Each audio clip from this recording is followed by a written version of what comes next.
اب سورۃ البقرہ کا 9واں رکوع پڑھتے ہیں۔ اعوذ باللہ من الشیطان الرجیم، بسم اللہ الرحمن الرحیم۔ وَمَنْ اور اذ جب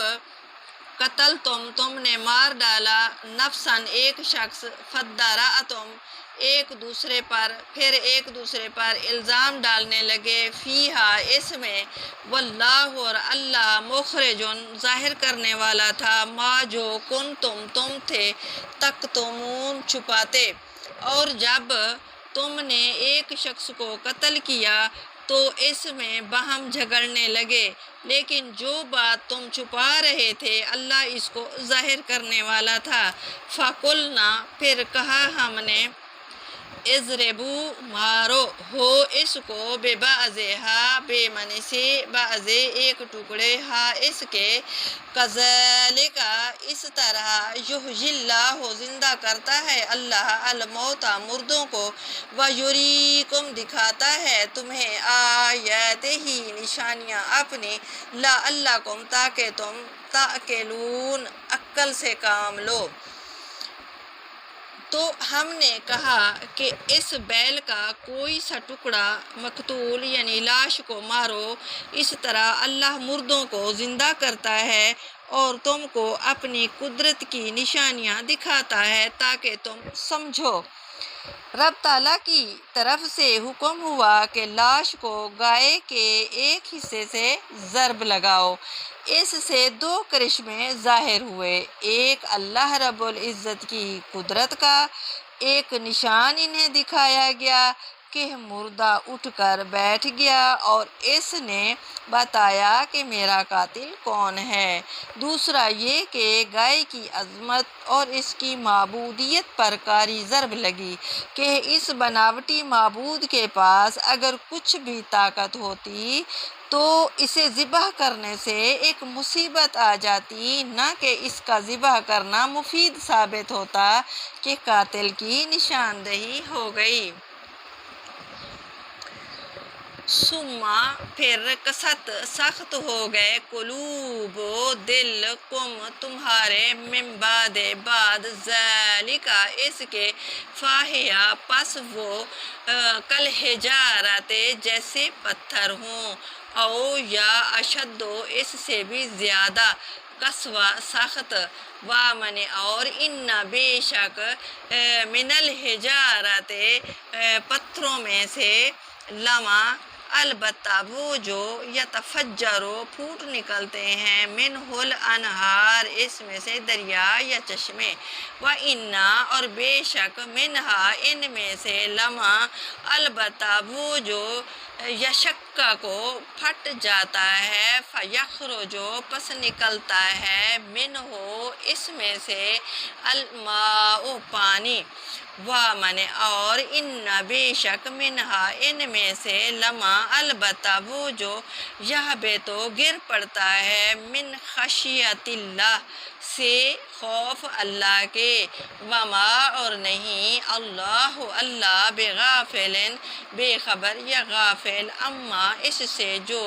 تعملون تم عمل کرتے ہو۔ پھر اس کے بعد تمہارے دل سخت ہو گئے، گویا وہ پتھر ہیں یا ان سے بھی زیادہ سخت، اور پتھر تو بعض ایسے ہوتے ہیں کہ ان میں سے چشمے پھوٹ نکلتے ہیں، اور بعض ایسے ہوتے ہیں کہ پھٹ جاتے ہیں اور ان میں سے پانی نکلنے لگتا ہے، اور بعض ایسے ہوتے ہیں کہ اللہ کے خوف سے گر پڑتے ہیں اور اللہ تمہارے عملوں سے بے خبر نہیں۔ افتطمعون کیا پھر تم طمع رکھتے ہو یا امید رکھتے ہو، ان یہ کہ، یؤمنوا وہ ایمان لائیں گے، لکم تم پر، مومنو کیا تم امید رکھتے ہو کہ یہ لوگ تمہارے دین کے قائل ہو جائیں گے۔ یہ خطاب مدینہ کے جو لوگ نئے نئے مسلمان ہوئے تھے ان سے کیا جا رہا ہے، اور ان لوگوں نے جو پہلے نبوت، کتاب، فرشتے، آخرت اور شریعت کے بارے میں جو باتیں پڑھی ہوئی تھیں وہ سب انہوں نے اپنے ہمسائے یہودیوں سے سن رکھی تھیں،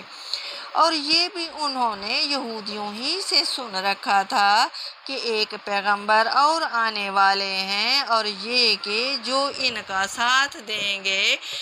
وہ ساری دنیا پر چھا جائیں گے۔ یہی بات تھی کہ مدینہ کے لوگ نبی پاک محمد مصطفیٰ صلی اللہ علیہ وآلہ وسلم کا چرچا سن کر ایمان لا رہے تھے۔ جو نئے مسلمان ہونے والے تھے وہ یہ توقعات کر رہے تھے کہ جو یہودی پہلے ہی سے انبیاء اور آسمانی کتابوں کے ماننے والے ہیں ضرور ہمارا ساتھ دیں گے، اس لیے وہ اپنے یہودی دوستوں اور ہمسایوں کے پاس جاتے اور ان کو اسلام کی دعوت دیتے تھے۔ جب وہ اس دعوت کا جواب انکار سے دیتے تو وہ پریشان ہو جاتے، آخر معاملہ کیا ہے؟ اگر یہ سچے نبی ہوتے تو یہ آخر انکار کیوں کرتے؟ تو اللہ رب العزت بنی اسرائیل کی پوری تاریخ بیان کرنے کے بعد ان سادہ دل مسلمانوں سے فرما رہے ہیں کہ ان لوگوں سے لمبی چوڑی توقعات نہ رکھو، یہ تو صدیوں سے بگڑے ہوئے ہیں۔ کلام اللہ یعنی تورات میں اپنی خواہشات کے مطابق تبدیلیاں کر چکے ہیں۔ اللہ رب العزت فرماتے ہیں کہ میری بھیجی ہوئی کتابوں میں اپنی مرضی سے تبدیلیاں کر چکے ہیں اور امیدیں نجات کی ہیں، کامیابی کی ہیں۔ اللہ رب العزت فرماتے ہیں کہ ان سے یہ امید رکھنا فضول ہے کہ حق کی آواز بلند ہوتے ہی ہر طرف سے دوڑے چلے آئیں گے۔ وَمَنْ اور قد تحقیق کانا تھا یا ہو چکا ہے، فریقن ایک گروہ، منہم ان میں سے، یسمعون کہ وہ سنتے تھے، کلام اللہ کا، ثم پھر یحرفون بدل دیتے ہو اس کو، من بعد اس کے بعد، ما کہ عقلوہ وہ سمجھ لیتے اس کو، وہم حالانکہ وہ یعلمون جانتے ہیں۔ حالانکہ ان میں سے کچھ لوگ کلام اللہ یعنی تورات کو سنتے، پھر اس کے سمجھ لینے کے بعد ان کو جان بوجھ کر بدل دیتے رہے ہیں۔ ایک گروہ سے مراد ان کے علماء ہیں۔ بدل دینے کا مطلب ہے کہ بات کو اصل معنی سے پھیر کر اپنی خواہش کے مطابق کچھ دوسرے معنوں میں تبدیل کر دینا یا الفاظ میں تغیر تبدل کر دینا۔ بنی اسرائیل کے علماء یہ دونوں کام اسی طرح کی تبدیلیاں کلام الہی میں کی ہیں۔ وَإِذَا اور جب لَقُوا وہ ملتے ہیں، الَّذِينَ ان لوگوں سے جو آمنوا ایمان لائے، قالوا کہتے ہیں، آمنا ہم بھی ایمان لائے، وَإِذَا اور جب خلا تنہا ہوتے ہیں، بعضهم إلى بعض بعض ہم ان کے الا پاس بعض کے، بعضهم إلى بعض یعنی بعض ان کے پاس بعض کے، قالو کہتے ہیں، اتحدثونہم کیا تم بتاتے ہو ان کو، بما اس کو جو، فتح اللہ ظاہر کیا اللہ نے، علیکم تم پر، لِیُحَاجُّوکُم تاکہ وہ حجت لائیں تم پر، بِہِ اس سے، عند ربکم نزدیک رب کے تمہارے، افلا کیا پس لا نہیں، تعقلون تم عقل رکھتے۔ اور جس وقت آپس میں ایک دوسرے سے ملتے ہیں تو کہتے ہیں جو بات اللہ نے تم پر ظاہر فرمائی ہے وہ تم ان کو اس لیے بتا دیتے ہو کہ قیامت کے دن اسی کے حوالے سے تمہارے پروردگار کے سامنے تم کو الزام دیں۔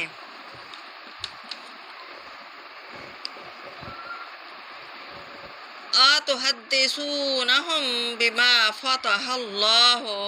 یعنی جو بات اللہ نے تم پر ظاہر فرمائی ہے وہ تم ان کو اس لیے بتا دیتے ہو۔ اس کا مطلب ہے کہ وہ آپس میں جب ایک دوسرے سے ملتے ہیں تو کہتے ہیں کہ تورات اور دوسری آسمانی کتابوں میں نبی پاک محمد مصطفیٰ صلی اللہ علیہ وآلہ وسلم کے متعلق جو پیشن گوئیاں موجود ہیں ان کے متعلق مسلمانوں کو نہ بتاؤ، ورنہ یہ تمہارے رب کے سامنے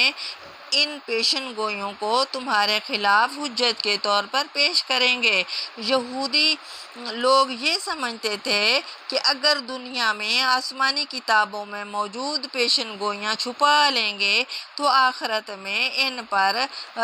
مقدمہ نہ چل سکے گا۔ تو اس لیے آگے چل کر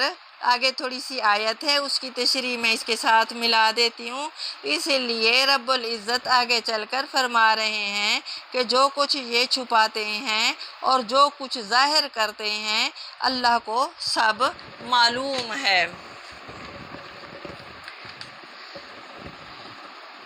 آوا کیا لا نہیں، یعلمون وہ جانتے، ان اللہ بے شک اللہ یعلم جانتا ہے، ما جو کچھ یسرون وہ چھپاتے ہیں، وما اور جو کچھ یعلنون اعلانیہ کرتے ہیں یعنی ظاہر کرتے ہیں۔ تو کیا یہ لوگ یہ نہیں جانتے کہ جو کچھ یہ چھپاتے ہیں اور جو کچھ ظاہر کرتے ہیں اللہ کو سب معلوم ہے۔ وَمِنْهُمْ اور ان میں سے امیون ان پڑھ ہیں، لا نہیں، یعلمون جانتے، الکتاب کتاب کو، الا سوائے یا بجز امانی یا آرزویں، وامن اور ان نہیں، ہم وہ الا مگر یظنون گمان کرتے ہیں۔ اور بعض ان میں ان پڑھ ہیں کہ اپنے خیالات باطل کے سوا اللہ کی کتاب سے واقف ہی نہیں، اور وہ صرف ظن یعنی گمان سے کام لیتے ہیں، گمان سے کام لیتے ہیں، امانیاں آرزویں۔ اور بعض ان میں ان پڑھ ہیں کچھ نہیں جانتے کہ اللہ رب العزت نے اپنی کتاب میں دین کے کیا اصول بتائے ہیں، اخلاقیات اور شریعت کی کیا قوانین بتائے ہیں، بس اپنی خواہشات کے مطابق گھڑی ہوئی باتوں کو اپنا دین بنا بیٹھے ہیں اور نہیں انہی کے مطابق زندگی گزار رہے ہیں۔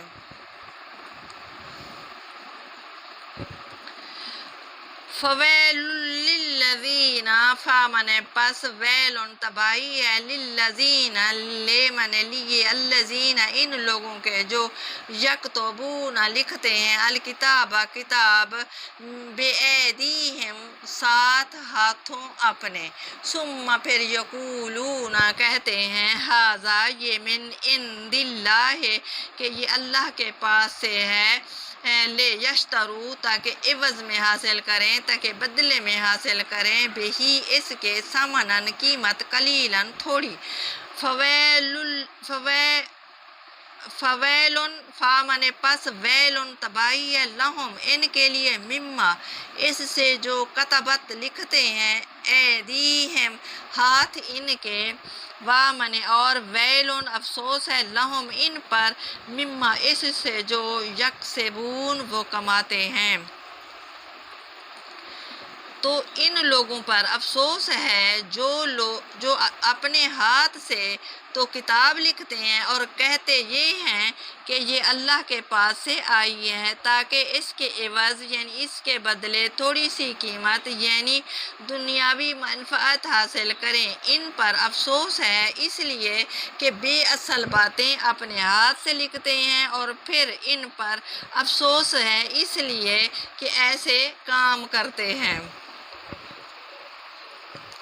یہودی علماء نے صرف اتنا ہی نہیں کیا کہ کلام الہی کے معنی کو اپنی خواہشات کے مطابق بدل دیا، بلکہ خود سے بنائی ہوئی تفسیریں، اپنے اوہام یعنی وہم و خیالات اور خود سے بنائے ہوئے قانون کو کلام الہی میں شامل کر کے لوگوں کے سامنے اس طرح پیش کرتے کہ یہ سب اللہ کی طرف سے ہے اور ان سب پر ایمان لانا فرض ہے، ان کا انکار کرنا دین سے خارج ہونا ہے۔ وَمَنْ اور قالو کہا انہوں نے، لن ہرگز نہیں تمسا مس کرے گی یا چھوئے گی النارو نہ مانے ہمیں نارو آگ الا مگر ایام معدودات یعنی ایامن دنوں کے معدوداتن چند یا گنے ہوئے، کل فرما دیجئے اتخذتم کیا تم لے چکے ہو عند اللہ پاس سے اللہ کے عہد یا وعدہ، فلن سو ہرگز نہیں یخلف اللہ خلاف کرے گا اللہ عہدہ عہد کے اپنے یا وعدے اپنے کے، یا تقولون کہتے ہو تم اللہ اللہ پر مالا جو نہیں تعلمون جانتے یا علم رکھتے، اور کہتے ہیں کہ دوزخ کی آگ ہمیں چند روز کے سوا چھو ہی نہیں سکے گی، اور ان سے پوچھو کیا تم نے اللہ سے اقرار یعنی وعدہ لے رکھا ہے کہ اللہ اپنے اقرار کے خلاف نہیں کرے گا؟ نہیں، بلکہ تم اللہ کے بارے میں ایسی باتیں کہتے ہو جن کا تمہیں علم نہیں۔ بلا ہاں یا کیوں نہیں، من جس نے کسبا کمائی یا کرے گا سیئاتن بدی یا برائی، و احاطت اور گھیرے رکھا احاطہ کیا بہی اس کا خطیئتہ خطا نے اس کی، فاولئک سو یہی لوگ رہنے والے ہیں النار دوزخ کے، ہم فیہا خالدون اور وہ اس میں ہمیشہ رہیں گے۔ ہاں جو برے کام کرے اور اس کے گناہ ہر طرف سے اس کو گھیر لیں تو ایسے لوگ دوزخ میں جانے والے ہیں اور وہ ہمیشہ اس میں رہیں گے۔ ہاں جو برے کام کرے اور اس کے گناہ ہر طرف سے اس کو گھیر لیں، یعنی اگر کسی کو سود کی عادت پڑ چکی ہے یا شراب کی عادت پڑ چکی ہے، یعنی وہ اس گناہ میں گھر چکا ہے اور وہ ان عادات کو چھوڑنا نہیں چاہتا اور اسی حالت میں اس کو موت آ گئی ہے تو استغفر اللہ، ایسے لوگ دوزخ میں جانے والے ہیں۔ والذین اور جو لوگ آمنوا ایمان لائے، وعملوا الصالحات اور عمل کیے نیک یعنی اچھے کام، اولئک یہی یعنی وہ لوگ اصحاب الجنہ اور وہ اہل جنت ہیں، ہم فیہا خالدون اور وہ اس میں ہمیشہ رہیں گے۔ صدق اللہ العظیم۔ اگر آپ کو میرا انداز بیاں پسند آئے تو میرا یوٹیوب میں چینل فاطمہ زہرا کی بیٹیاں ضرور سبسکرائب کیجئے گا تاکہ آپ کو نیکسٹ ویڈیو جلد مل سکے۔